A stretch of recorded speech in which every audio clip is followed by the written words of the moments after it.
जय हिंद दोस्तों welcome back to माय YouTube channel नोंथांमोनखौ आंनि यूट्यूब चैनलाव बयखौबो खनसे बरायग्रोनाय जाबाय थ' नोंथांमोनाथ' माने सिख्लाफोराबो सेंग्राफ्राबो गोबां खोथा सोंगासिनो दङ माने आर्मिनि बागै आरोना इन्डियान आर्मिनि बागै थ' नोंथांमोन आं बेखौनो खावलायनो नाजायो नोंथांमोना सिख्लाफोरा जुदि आर्मि जानो गोसोब्ला नोंथांमोना मेट्रिक पास जाथारनांगोन आरो 152 सेन्टिमिटार गोजौ जानांगोन आरोना 152 सेन्टिमिटार बेनिफ्राय सिख्लाफोरखौ जिडिआवल' लायो माने जेनेरेल डिउटियावल' तो बेयाव माने 45% जाथारनांगोन सेकेन्ड डिभिजन पास जानाय जाथारनांगोन जिडिआव जुदि नोङो आर्मि जइन जानो गोसोब्ला बेनिफ्राय मोनसे साबजेक्टआव 33%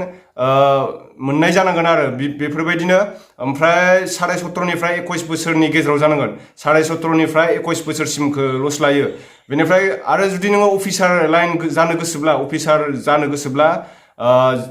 एनडिए फरायनांगोन एनडिए NIA बेफोरबायदि फरायनांगोन NDA फरायनोब्ला नोङो सिगाङाव इन्ट्रेन्स एग्जाम लिरग्रोनांगोन इन्ट्रेन्स एग्जाम लिरब्लासो नोङो NDA फरायनो मोनो NIA फरायनो मोनो मिथिबाय जेरै IAS IPS UPSC बेफोरबायदि एग्जाम होनानै बेफोरबायदि होयोना नोङो माने NDA फरायोब्ला नोंहा माने अफिसार जानायनि नोंहा माबा थाहैखायो आरोना इन्ट्रेन्स एग्जाम होनानै नोङो NDA फरायब्लानो जाबाय नोङो एयार फर्सआवबो मोनगोन बिदिनो CRPFआनो होन इन्डियान आर्मियानो होन नेभियानो होन बेफोराव माने अफिसार लाइनाव मोनजोबगोन आरोना नोङो डाइरेक्ट स्टार गरनै बाखागोन नोंना बेनिफ्राय जायफोर सेंग्राफ्राबो गोबां माने पेरामिलिटारि माने पेरा कामान्डुनि खोथा बुंदोंना बेखौ आं उनाव बुंगोन पेरा कामान्डु जानोब्ला बियो आर्मिनिफ्रायनो जायो 10,000 जन मानसियाव सासेल' मोनो पेरा कामान्डुआ जानला मोनला नङा एकदम बिराद खस्थ' खालामनांगौ आरोना नोङो पेरा कामान्डु जानोब्ला नोङो बुंनायखौ सैज' खालामनो हानांगोन बेनिफ्राय नोङो दाउला गेसेरैनि सिगांसो जायो बिसोरनि ट्रेनिङा बेखौ ट्रेनिंखौ बोरै खालामो आं नोंसोरनो खिथालांजोबगोन नेक्स्ट भिडिअआव थ' बिदिब्ला नोंथांमोन सिख्लाफोरनो मा नांगौ नोंथांमोनाथ' मिथिखाबाय आङो स्क्रिन रेकर्ड नोंसोरनो खिथागासिनो दङ आरो अनलाइना दायो माब्ला जागोन बेखौबो आं खिथागोन दायो जाथ'वाखै नायलांबाय थादो नोंथांमोना स्क्रिन रेकर्डखौ थ' नोंथांमोन आरो सिख्लाफोराथ' नुखाबाय जानांसिगौ नैबे स्क्रिनाव होनाय फटक बेफोरबायदि माने अफिसार जानोब्ला नोङो अफिसार लाइन फरायनांगोन नोङो NDA फरायनांगोन NIA फरायनांगोन होमब्लासो इन्ट्रेन्स एग्जाम होनानै नोङो NDA फरायनो नांगोन आरोना होमबासो नोङो आरो इन्डियान आर्मिनि अफिसार जानो मोनगोन ओमफ्राय जायफोर माने डक्टर फरायनाय बिसोरथ' माने डक्टरनि इन्ट्रेन्स एग्जाम होनांगोन आरो आर्मिनि अफिसार जानोब्ला नैबे फट'खौ नुखाबाय नोंथांमोना बेफोरबायदि जानोब्ला आरोना मोजां फरायनाय नांगोन नङाबा क्वालिफाइड जानांगोन होमबासो नोङो बेफोरबायदि अफिसार जानो हागोन नङाबा जानो हाया जानला मोनला थ' नोंथांमोन दानिया फैदो जोङो गावनि क्रोम ब्राउजारखौ अपेन खालामनानै लाब्लानो जाबाय दायो माने जेबो वेबसाइट गेंथ'वाखै गेंदोंब्लाबो माने अनलाइन जाथ'वाखै आरोना इन्डियान आर्मिनि नोंथांमोना नायब्लानो जाबाय गुगोलाव थांनानै आंना दहायनो सार्च खालामखानाय दंमोन बेयाव होबाय आङो www. नोंथांमोना जइन इन्डियान आर्मि .nic.in आव थुब्लानो जाबाय बिदि वेबसाइट थुब्लानो जाबाय आरोना ओमफ्राय जइन इन्डियान आर्मियाव थुदो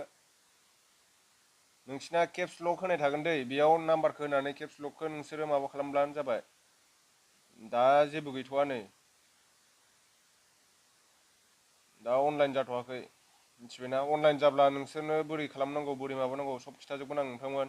थ' नोंथांमोन जों दायो रायलायगोन माने हिन्जावसाफोरनि थाखाय माने सिख्लाफोरनि थाखाय जोङो इन्डियान आर्मियाव जइन जानोब्ला मा नांगौ बिनि बागै जों रायलायगोन नोंथांमोना नायनानै लाब्लानो जाबाय जोङो 17 बोसोरनिफ्राय 21 इयार्ससिम जोङो जिडिआवल' मोनगोन दै सिख्लाफोरा जिडि माने जेनेरेल डिउटियावल' लायो इन्डियान आर्मियाव सिख्लाफोरखौ दा नोंथांमोना नायबानो जाबाय हाइटखौ बेसेबां नांगोन बिसोरनो 152 सेन्टिमिटार नांगोन मिथिबायना बिनिफ्राय जोङो क्लास 10 पास जानाय जाथारनांगोन क्लास 10 पास ओमफ्राय 45% नांगोन मोनसे साबजेक्टआव 33नि एबभ जानांगोन माने मोनसे साबजेक्टआव 33 मोनथारनांगोन आरोना 33% नोंथांमोना नायनानै लानो हागोन बेनिफ्राय जोङो रानिंखौ जोङो 1600 मिटार खारनांगोन आरोना 1600 मिटाराव कमप्लिट खालामथारनांगोन नोंथांमोना नायनो हागोन ग्रुप 1 ग्रुप 2 लिरनाय दङ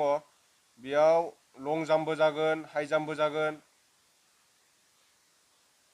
बिनिफ्राय 3 फिट हाइ जाम्प बारनांगोन लं जाम्पखौ 10 फुट बारनांगोन आरोना ओमफ्राय ग्रुप 1 आव जुदि नोङो सेलेक्ट जानोब्ला 7 मिनिटनि सिगां माने एक्सलेन्ट मारिनोबा 7 मिनिटनि सिगां नोङो माबानांगोन खारनांगोन आरोना खारनायाव पास जानांगोन दा बेनोसै नोंथांमोन इनफरमेसना बेनिफ्राय जों दायो फैदो एनसिसि थायोब्ला माने मार्क ए सार्टिफिकेट थायोब्ला नोङो पास नाम्बार प्लास जायो आरोना एग्जामाव नोंहा जुदि रिटेन एग्जामाव पास नाम्बार मार्क मोनगोन नोङो एनसिसि लायोब्ला आरोना बिनिफ्राय बी सार्टिफिकेट थायोब्ला जोङो 10 मार्क मोनो बिनिफ्राय सी सार्टिफिकेट थायोबा बिसिना माने बे रिटेन एग्जामाव जाया आरोना एनसिसि आव सी सार्टिफिकेट मोनोब्ला इन्डियान आर्मिनि रिटेन एग्जामा जानाय नङा बिसिना डाइरेक्ट मोनखागोन आरो खारनायाव पास जाबानो ओमफ्राय मेडिकेल नायगोन आरो मेडिकेलावबो पास जानांगोन ओमफ्राय रिटेन एग्जामाल' जाया बेनिफ्राय जायफोरना एक्स आर्मि बिमा बिफा माने बिफाया एक्स आर्मि दङ बिथांमोननि थाखाय माने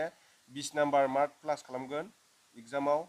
बेनोसै नोंथांमोनाथ' मिथिखाबाय बेसेबां गोजौ जानांगौ 152 सेन्टिमिटार जानांगोन आरोना 152 गोजौआ नोंथांमोनाथ' आंनि भिडिअ नायनानै एसेब्लाबो बुजिनो मोनबाय जानांसिगौ बुजिदोंब्ला कमेन्ट खालामदो आरो बुजियाखैब्ला नोंथांमोना आंखौ इन्स्टाग्राम लिंक होनाय दङ डिसक्रिप्शनाव बेयाव आरो फन खालामनानै सोंहरनो हागोन मेसेज खालामनानै सोंहरनो हागोन फल' खालामब्लानो जाबाय आंखौ इन्स्टाग्रामाव आरो बेफोरबायदिनो मोजां मोजां भिडिअ आं लाबोनो नाजागासिनो दङ नोंथांमोननो मटिभेशनेल भिडिअफोर जाहाथे नोंथांमोना मोजाङै फरायलांबाय थाबानो जाबाय इयुनाव माबा मोनसे साक्सेस जाहैनो हागोन आर्मिल' नङा गोबां दङ माने आं पुलिसनिबो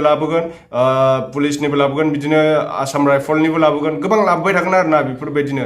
नोंथांमोना जाहाथे जुदि आंनि चेनेलखौ सोरबा दिनैसो गोदान नायदोंब्ला साबस्क्राइब खालामनानै लाब्लानो जाबाय बेफोरबायदिनो आं मोजां मोजां भिडिअ लाबोबाय थानो नाजागोन नोंथांमोननो